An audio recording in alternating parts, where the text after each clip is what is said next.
오늘 본문에서는 구원에 대해서 너무나 잘 말해주고 있습니다. 구원이란 것은 예수 그리스도를 주로 시인하며 마음으로 믿으면 얻게 되는 것입니다. 여기서 중요한 것은 주로 시인하는 것과 마음으로 믿는다는 것입니다. 그러면 입으로 시인하는 것은 무엇을 말하는가? 자신의 주인으로 예수님을 모신다는 신앙 고백인 것입니다. 또 마음으로 믿는다는 것은 무엇인가? 예수 그리스도의 십자가와 그의 그 부활하심, 그것이 우리의 죄를 사하시며 우리의 영혼을 살리는 일임을 알고 살아가는 것이 마음으로 믿는 것입니다. 그런데 이 믿음은 하나님이 주신 선물이라고 성경은 말하고 있습니다. 입으로 시인하며 마음으로 믿는 것도 하나님이 믿음을 주셔야 가능하다는 것입니다. 그래서 에베소서 2장 8절과 9절에 보면 너희는 그 은혜에 의하여 믿음으로 말미암아 구원을 받았으니 이것은 너희에게서 난 것이 아니요 하나님의 선물이라. 행위에서 난 것이 아니니 이는 누구든지 자랑하지 못하게 함이라. 선물로 받는다는, 신앙은 선물로 받는다는 것입니다. 그래서 다른 말로 하면 하나님께서 우리에게 구원을 얻을 믿음을 주시면 우리는 신앙 고백으로 그것을 시인하고 그 고백대로 믿음의 삶을 살게 되는 것입니다. 이런 신앙 고백의 삶이 있다면 우리는 구원받은 사람입니다. 사랑하는 성도 여러분, 예수를 구주로 고백하십니까? 또 주님의 자녀로 살아가고 있습니까? 그렇다면 여러분은 구원받은 사람임에 틀림이 없습니다. 이제 삶에 좀 부족함이 있어도 또 내가 느끼기에 좀 연약함이 있어도 구원을 의심하지 말기를 바랍니다. 예수 그리스도의 십자가와 부활을 믿는다면 우리의 행동에 의해서 완벽하지 못한 부분이 있다 하더라도 구원을 분명히 받았음을 믿고 구원의 확신을 갖는 성도들이 되시기를 주님의 이름으로 축복합니다. 그러면 첫 번째로 구원의 확신은 믿음으로 하는 신앙 고백이 있어야 한다는 것입니다. 오늘 본문 10절에 보면 이렇게 말합니다. 사람이 마음으로 믿어 의에 이르고 입으로 시인하여 구원에 이르느니라. 입으로 시인하는 것, 거기에 강조점을 두고 있습니다. 그러면 입으로 시인하는 것, 그냥 주여 믿습니다 이렇게 하는 것이 입으로 시인하는 것입니까? 옆에서 아멘 하면 따라서 나도 아멘 그렇게 하는 것이 시인하는 것입니까? 그것을 말하는 것은 아닙니다. 사람은 지각이 있습니다. 판단할 수 있고 깨달을 수 있고 뭔가 조직할 수 있다는 것입니다. 그 지각력을 가지고 예수가 나의 주인이라고 입으로 고백하는 것, 이것이 신앙 고백이라는 것입니다.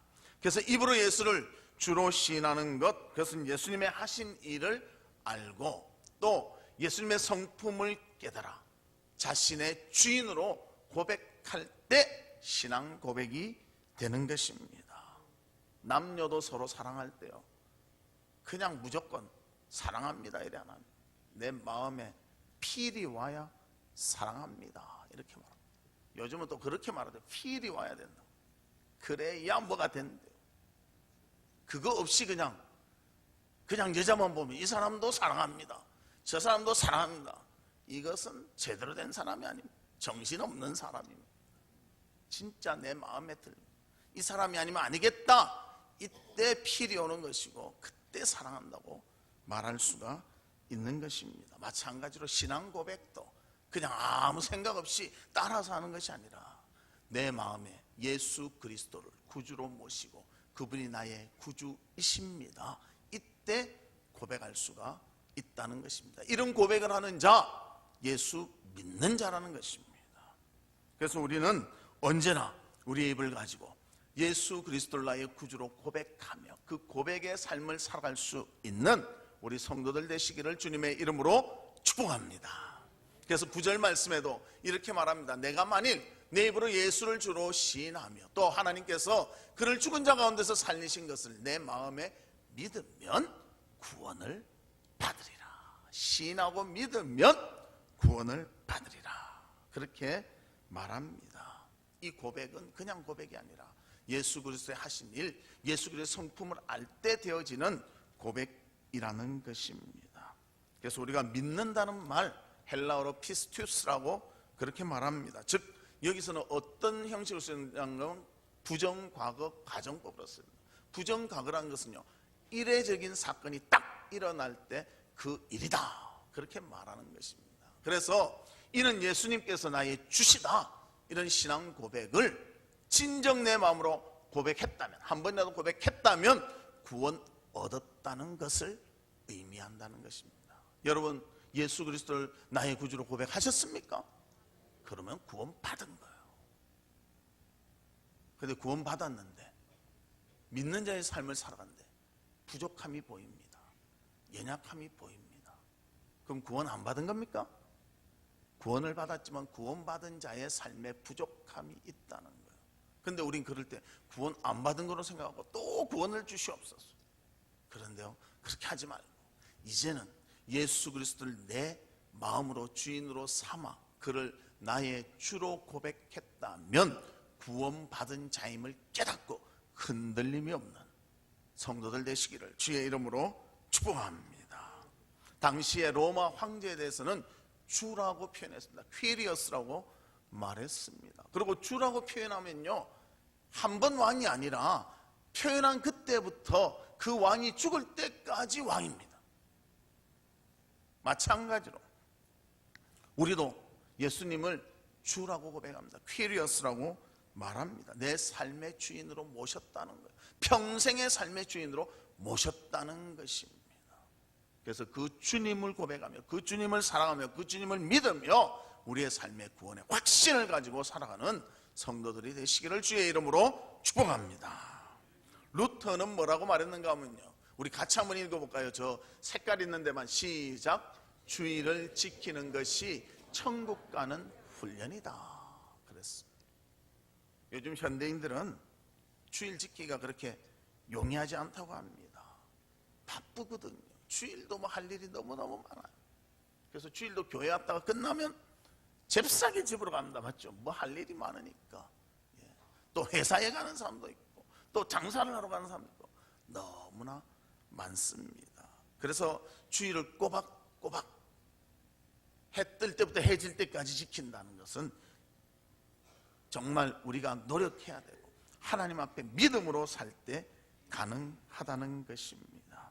그런데 루터는 그렇기 때문에 뭐라고 말했는가? 주일은 천국 가는 훈련이다, 그렇게 말하고 있습니다. 그래서 우리가 일주일 바쁘게 살다가 주일 참 쉬고 싶은 마음도 있고요, 또 주일 다른 거 하고 싶은 마음도 있지만 그것을 억누르고 주님 앞에 나와 주님께 예배드리며 영광 돌린다면 이것은 천국 가는 진짜 훈련이 된다는 것입니다. 그래서 주일을 지키는 것은 다른 말로 무엇인가? 예수님을 주인으로 인정하는 모습인 것입니다. 예수님을 주인으로 인정합니다 하면서 나타난 표현이 뭐냐? 주일을 지킬 때 예수님 나의 주인입니다, 이 모습이 되어질 수가 있다는 것입니다. 이것도 훈련될 때, 또 잘 훈련되면 신앙의 기준이 될 수가 있다는 것입니다. 그래서 믿음은 신앙 고백을 통해서 제가 이런 삶을 살겠습니다 하고 고백하는 것이고, 이렇게 살아갈 때 신앙 고백적 삶이 되는 것입니다. 마음으로 믿어 신앙 고백을 하며 삶에 실천하는 우리 성도들 되시기를 주의 이름으로 축복합니다. 두 번째로는 신앙 고백이라는 것은 무엇인가? 내가 구원받았음에 대해서 의심이 없어야 한다는 것입니다. 참 의심 많은 사람이 있어요. 그래서 뭐든지 못 믿어요. 내가 봐야 믿지. 근데 눈으로 보이지 않는 것도 있습니다. 저도 나이를 좀 먹으니까요, 이제 작은 글씨는 안 보여. 그래가지고 약병에 이래 글씨 있잖아요. 그러면 온갖 인상을 다 씁니다. 그래도 안 보여. 그럼 어떻게 합니까? 돋보기를 갖다 대야 보이는 거예요. 돋보기가 오기 전에는 보이지가 않아요. 보이지가 않아요. 이해되시는 분도 있고 이해를 못 하시는 분도 있는 거예요. 그래서 이 돋보기를 대야 이게 보이니까 얼마나 갑갑한지요. 그래서 저는 안경이 여러 가지입니다. 돋보기 안경도 있고 그냥 일반 안경도 있고, 이거는 다 초점 안경인가? 그래서 이렇게 밑으로 보면 돋보기 보이고 이렇게 딱 보면 일반 안경이고 뭐 그런 겁니다. 참 이 눈이란 게요, 나이 먹으니까 제대로 안 되더라고요. 내 마음대로 안 되더라고요. 마찬가지로 우리가 하나님을 믿고 구원받았는데도 그것을 바로 믿지 못하고 의심하는 사람들, 신앙이 흔들릴 수밖에 없다는 것입니다. 그래서 주의 말씀을 의지하고 주님을 끝까지 믿기를 바랍니다. 어떤 사람은 체험을 해야 예수를 믿는다는데요, 체험 못한 사람도 있잖아요. 더 중요한 것은요, 신앙 고백입니다. 내 마음으로 믿고 입으로 고백하는 것이 더 중요하다는 것입니다. 그래서 오늘 본문의 말씀에도 보면 10절에 보면 또 이렇게 말합니다. 사람이 마음으로 믿어 의에 이르고 입으로 신하여 구원에 이르느니라. 입으로 시인하는 것, 또 마음으로 믿는 것, 이것이 우리의 믿음의 모습이라는 것을 보여줍니다. 또 13절에 보면 누구든지 주의 이름을 부르는 자는 구원을 받으리라. 그렇게 말합니다. 구원 계속 말하고 있습니다. 즉 구원은 무엇인가? 주님을 주로 신앙 고백했을 때 구원받는다는 것입니다. 신앙 고백했다면 구원받는 것이 확실합니다. 그런데 내 삶에 있어서 부족함이 있다고 자꾸만 의심하지 말기를 바랍니다. 예수님을 구주로 믿으면 우리는 하나님의 자녀가 됩니다. 이 자녀가 되면요, 내가 잘났든 몰랐든 자녀라는 거예요. 효도를 하든 안 하든 자녀라는 거예요. 여러분, 자녀가 효도 안 한다고 넌 내 자식 하지 말자, 그런 부모가 몇 명이나 있겠습니까? 없을 거예요.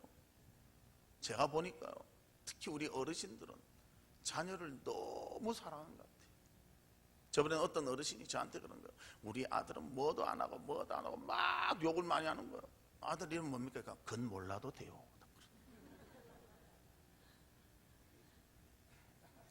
아들이 누군데 제가 만나면 한마디 할게요. 목사님 그건 안 해도 돼. 내가 하는 말만 들으시면 돼. 아들한테는 피해 안 주려고 그러시는 거예요. 또 어떤 분은 푸념하는 거, 뭐 이렇고 저렇고 그 왜 그럽니까? 좀 혼 좀 내야 되겠다. 아이 목사님 그건 하지 마세요. 그건 내 몫입니다. 내가 다 감수할 테니까. 내 아들 잘못 키운 거 내 잘못이고, 내 아들 그래 된 거 다 내 책임이니까 내가 책임질 테니까 속상한 거 내가 요거는 들어주지만 내 아들에 대해서는 터치하지 마시오. 그러시더라고요. 자녀를 사랑하니까 그러잖아요. 자녀에 대해서는요, 부족함이 있어도 자녀고요, 잘하는 것이 있어도 자녀고요, 마음에 안 드는 것이 있어도 자녀라는 것입니다. 효도를 못해도 내 자녀라는 것입니다. 그래서 주님은 요한복음 1장 12절에 이렇게 말합니다. 우리 같이 한번 읽어볼까요? 시작. 영접하는 자 곧 그 이름을 믿는 자들에게는 하나님의 자녀가 되는 권세를 주셨으니. 영접하면 우리는 하나님 자녀가 되는 거예요. 하나님 자녀가 되면 하나님 끝까지 책임집니다. 효도 안 했다고 너 자녀 아니다, 마음에 안 든다고 너 자녀 아니다, 이것이 아니라 그런 부분이 있더라도 자녀로 삼아준다는 것입니다. 우리가 자녀를 놓으면 어디다 이름을 올립니까? 가족관계 등록부에 옮깁니다. 옛날에는 호적이라 했는데 요즘은 호적이란 말씀 안 된대요. 가족관계 등록부라고 해야 된대. 거기다 올립니다. 올리면 그 다음 누구 자식이 됩니까? 부모의 자녀가 되는 거예요. 부모의 자녀가 되면 부모가 책임지고 보호하고 사랑하고 모든 것을 이끌어 간다는 것입니다. 그래서 이 자녀가 나한테 잘 못하더라도 자녀예요, 잘하더라도 자녀예요. 모든 것을 내 자녀로 책임지는 부모의 역할이 주어진다는 것입니다. 마찬가지로 우리가 예수 그리스도를 주로 고백하면 하나님의 자녀가 돼서 하나님께서 우리를 자녀 삼아주시고 결코 버리지 않는다, 분명히 말씀해 주셨습니다. 그래서 우리의 구원 의심하지 말기를 바랍니다. 하나님이 인정해 주셨습니다. 하나님이 자녀 삼아 주셨습니다. 하나님이 끝까지 책임져 주신다는 것입니다. 혹 기대에 미치지 못할 수도 있습니다. 혹 효도하지 못할 수도 있습니다. 그러나 하나님은 자녀로 삼아 주신다는 거예요. 심지어 가출하더라도 내 자식이라는 거예요. 아버지라고 부르면 우리는 자녀가 되는 것입니다. 그러므로 하나님을 아버지라 부르며 주인으로 믿는다면 우리의 구원은 결코 사라지지 않는다는 것입니다. 그래서 우리의 연약함 가운데서도 하나님을 따르며 하나님께 영광 돌리는 모두가 되시기를 주님의 이름으로 축복합니다. 돌아가신 그 하용조 목사님께서 이렇게 말씀하셨다고 합니다. 거듭남은 말씀으로 되는 것입니다. 하나님의 말씀은 하나님의 것과 세상의 것을 분리시키는 칼이며 방망이입니다. 하나님 말씀이 딱 있으면 이거는 하나님의 뜻, 세상의 것 이렇게 딱딱 나눌 수 있다는 것. 또 몽둥이가 돼서 탁 뭔가 없애야 될 땐 두들길 수 있다는 것입니다. 그래서 거듭남은 성령이 내 안에 들어오시는 것입니다. 예수님의 생명인 성령이 내 안에 들어오시면 변화가 일어납니다. 거듭남으로 말미암아 얻는 구원의 주제는 하나님이시고 주체는 하나님이시고, 그래서 거듭나면 우리의 삶의 주인이 하나님이 되는 것이고요. 구원의 동기, 구원 얻게 된 것은 하나님이 우리를 사랑하셨기 때문이라는 것입니다. 하나님의 사랑의 크기는 십자가를 통해서 알 수 있습니다. 하나님의 사랑을 내가 받는 방법은 믿음입니다. 거듭남의 결과는 멸망하지 않고 영생을 얻는 것입니다. 우리는 거듭남의 기초 위에 믿음을 키워 나가야 합니다. 그렇게 말했습니다. 거듭난다는 것, 성령을 내가 모시는 것, 이제는 성령이 나를 이끄십니다. 성령을 따라가야 한다는 것입니다. 그렇게 이 성령이 내 속에 한번 들어오면요, 영원히 지속된다는 거예요. 근데 내가 의심해서는 안 되겠지. 내가 좀 부족하다고, 이거 아닌가. 구원은 받았습니다. 그러나 구원의 삶의 부족함이 있다는 거예요. 그것을 기억하시고 정말 주님 앞에 믿음으로 살아가는 모두가 되기를 바랍니다. 구원 얻으면 그 다음에 단계는 성화의 단계입니다. 성스러운 거룩함을 이루는 단계라는 것입니다. 그리고 이 성화의 완성은 우리가 죽을 때 완성됩니다. 죽을 때까지 우리는 계속 성장하고 성숙해야 되는 것입니다. 지금 성숙하지 못했다고 구원 못 받은 것이 아니라 성숙의 과정 속에 있다는 것입니다. 그래서 성숙하지 못한 부분이 보이더라도 구원 받지는 못한다 이런 의심은 없는 우리 성도들 되시기를 주님의 이름으로 축복합니다. 세 번째로는 다른 사람에 대한 구원의 필요함을 느낄 때 우리가 구원의 확신이 생기는 것. 본문 13절에서 15절에 보면요, 과정이 나옵니다. 어떤 과정이 나오는가? 보내심을 받아야 전파하게 되고요, 전파하는 자가 있어야 말씀을 듣게 되고요, 듣는 자가 있을 때 하나님을 부르게 되고요, 부르게 될 때 믿게 된다는 것입니다. 다시 한번 할게요. 보내심을 받아야 전파하게 되고요, 전파하게 될 때 주의 말씀을 듣게 되고요, 주의 말씀을 들을 때 하나님을 주님이라고 부르게 되고요, 주님을 부를 때 믿게 된다는 것입니다. 그래서 보내심을 받는 자도 있고요, 그것을 통해서 믿게 되는 자도 있다는 것입니다. 우리도 누군가에 의해서 보내심을 받았기 때문에 예수를 그리스도로 믿게 되었습니다. 그리고 그 구원의 필요를 우리도 느끼게 됩니다. 아직도 믿지 않는 자가 있으면 이걸 전해줘야 되는데, 누군가 보내심을 받았기 때문에 나도 믿게 된 것과 똑같이, 듣게 되고 부르게 되고 믿게 된 것과 같이 나도 이 사람에게 복음을 전해야 되는데 이 마음이 생기게 된다는 것입니다. 왜 그런가?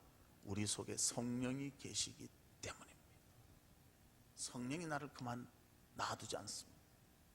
하나님의 은혜를 받고 기쁨을 누리면 이걸 나눠야 되는데 이런 마음이 생기는 거예요. 이런 마음이 생기는 자 구원받은 자입니다. 절대 의심하지 마시기를 바랍니다. 그래서 우리가 구원받은 자라면 다른 사람의 구원의 필요성을 깨닫고 그 일을 위해서 전도하는 일에 힘쓰는 자라는 것입니다. 그러면 신앙의 성숙과 미성숙의 차이는 무엇인가? 얼마나 하나님께 마음을 두느냐, 아니면 나에게 마음을 두느냐, 그 차이가 성숙과 미성숙의 차이입니다.